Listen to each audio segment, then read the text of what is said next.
So, I guess we understand it now. The other issue I wanted to discuss that was brought up in the group, and it's the last one, and it's easy. It's the easiest of all of them, inshallah. Is faith the same thing in Islam as it is in Judaism and Christianity? What I mean by that is, you hear somebody will say in Christianity, like he'll say, keep the faith. He'll say that to somebody going through a hard time. Right? Keep faith, keep the faith. Or sometimes it's in my understanding of it, it's kind of used negatively in a sense, and in a way that's harmful for them. Is you will show them that all of the proofs against some of what they believe, and they'll say, "I'm going to keep faith. I have faith in Jesus." As as almost an affirmation of just what they believe, in spite of whatever evidences you can give them, right? So we interpret faith in the Judeo-Christian tradition as being a promise of loyalty. It means I don't understand always how this can be true, or whatever, but I promise I'll believe it anyway. Whereas in Islam, the word for faith is an Arabic word which is iman. And iman is something that it's not a promise of loyalty, it's something that is confirmed. Now, the iman may be at different levels, but if there's any amount of iman in someone's heart, then it means he's confirmed his faith. He has checked and saw that there's a reason to believe in his religion. And that is what gets him through the dark times, right?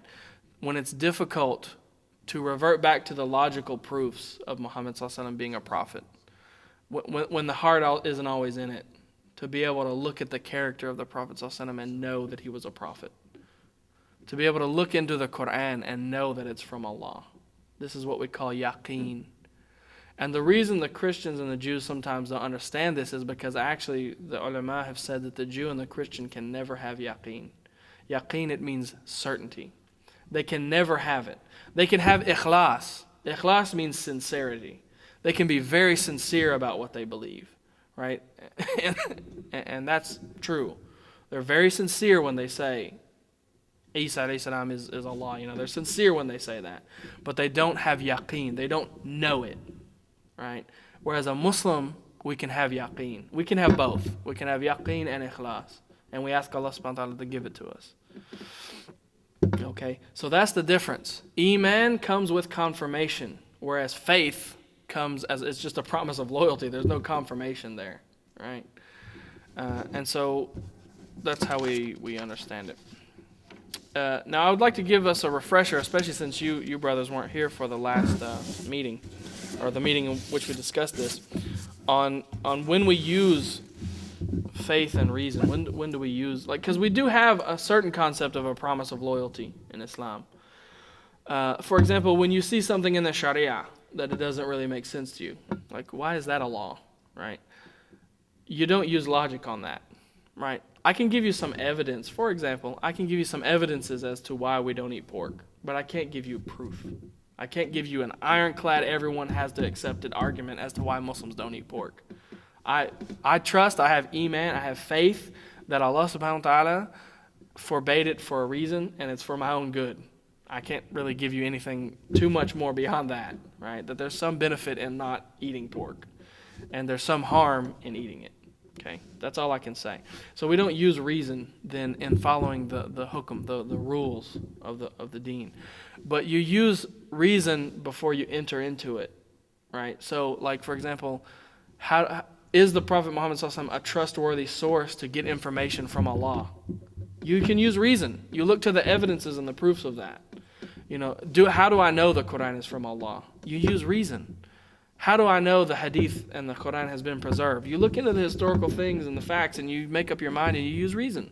But once you've entered into it and you've used that reason, that and that logic, and you have that firm mental foundation, you don't then apply reason to the rulings. Right? Well, I don't understand why I can't wear nail polish and it invalidates my wudu. I don't accept that. It validates my wudu. It's a small thing. Allah wouldn't care about that. I'm going to wear nail polish and who cares? Right? That is now you're doing something prohibited. And this comes from kibr. This comes from pride.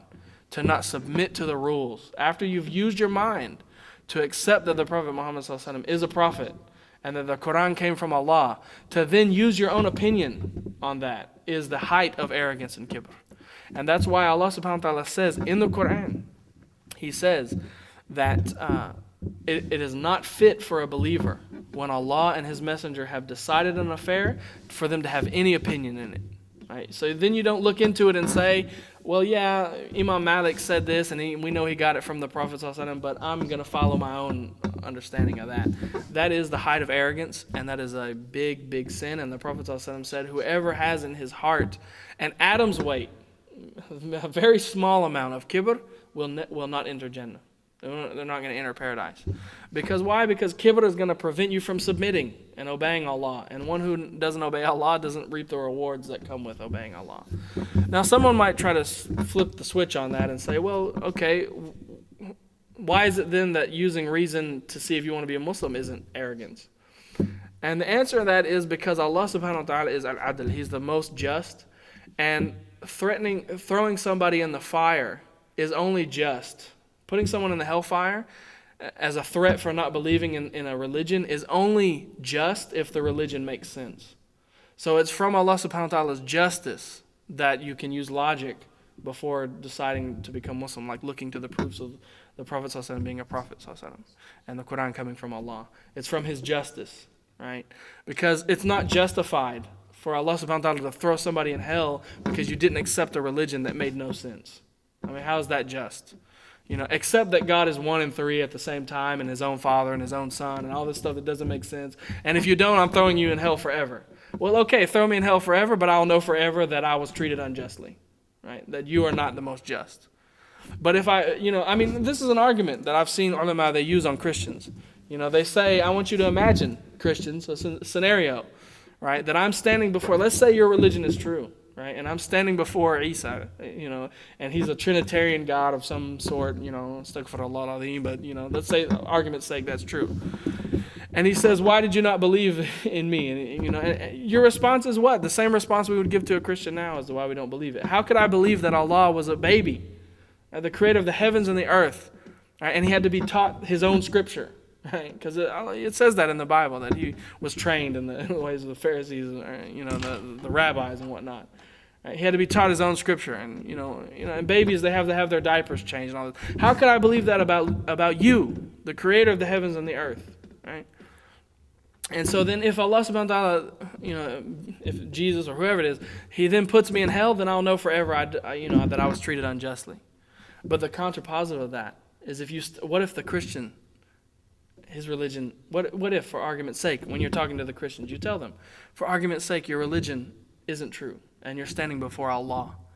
And He says to you, how is it that you believe that I, the Creator of the heavens and earth, was a baby, and that I went to the bathroom on myself, and had to have my diaper changed, and had to be taught my own scripture, right? And had all of these defects which come with being a man.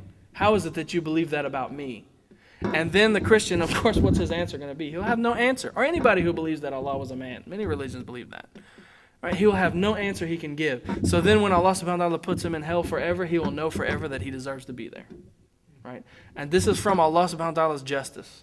Right? So that is why we can use logic going into the religion. It's not because our logic is so great. It's because it's from Allah subhanahu wa ta'ala's mercy and justice that He made this the prerequisite. Right? But once you've used that, taken advantage of His justice and His mercy by using that logic to enter into the religion, to then use it on the rules that He's given you, then that is kibr. That becomes prideful and arrogant, right? And so on. So hopefully, inshallah, we've explained that well.